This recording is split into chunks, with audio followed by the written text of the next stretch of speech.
CTV's Daniele Hamamdjian is in London with more for us. Danielle, this happened so fast. It seems like just a couple of days ago, she was with the Queen, being welcomed by the Queen. And then there was that mourning period across the United Kingdom. We didn't hear much from Truss, for obvious reasons.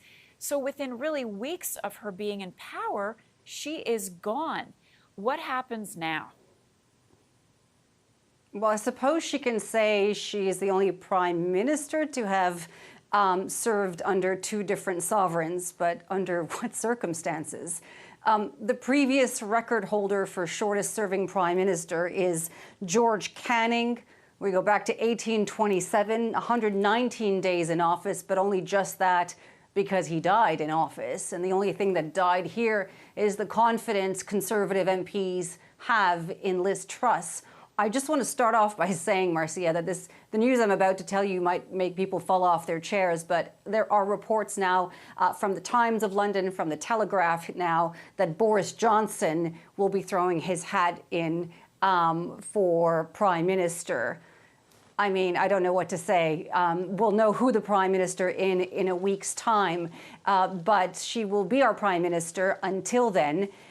She had no choice. She absolutely had no choice. And it became clear when she threw her finance minister, the Chancellor of the Exchequer, under the bus last Friday for a series of economic policies that she also campaigned on. She also co-authored, but they were extremely unpopular. They spooked the market, created mayhem, triggered a credibility crisis, caused the pound to plunge, caused an unprecedented intervention by the Bank of England. And so there was one U-turn after another after another. And so these are policies that she campaigned on, a vision that was meant to set her apart from Rishi Sunak, the man she was campaigning against. But following a series of U-turn, where does that leave now Rishi Sunak, who had predicted the mayhem that we have seen in the markets?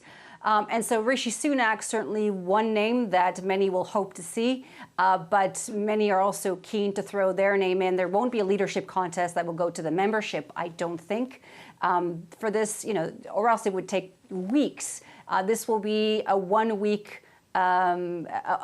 affair, and we'll know by October 28th, next week, who the new Prime Minister will be, the fourth in 4 years after Theresa May, Boris Johnson, Liz Truss, and now the big question mark on who the next one will be. Right.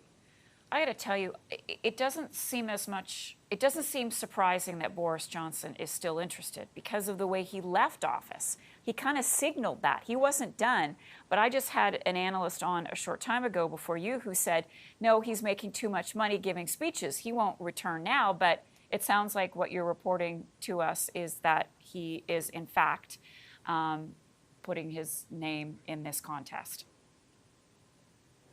Well, according to two very reputable papers, and of course he has a long relationship with the Telegraph, and so that it just wouldn't be surprising. Yes, he could be making a lot of money, making speeches, but power is a very powerful drug, and he left reluctantly. He left on a bitter note. You might recall standing outside number 10 Downing Street when he said, when the herd moves, it moves fast.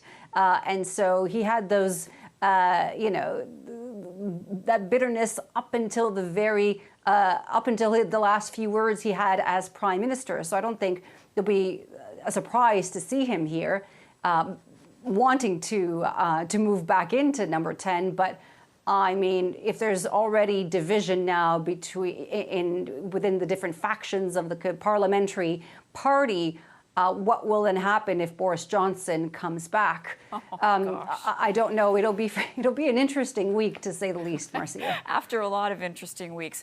Okay, Danielle, thank you so much for all that. We'll check in with you again later this morning. Appreciate that. CTV's Daniele Hamamdjian in London.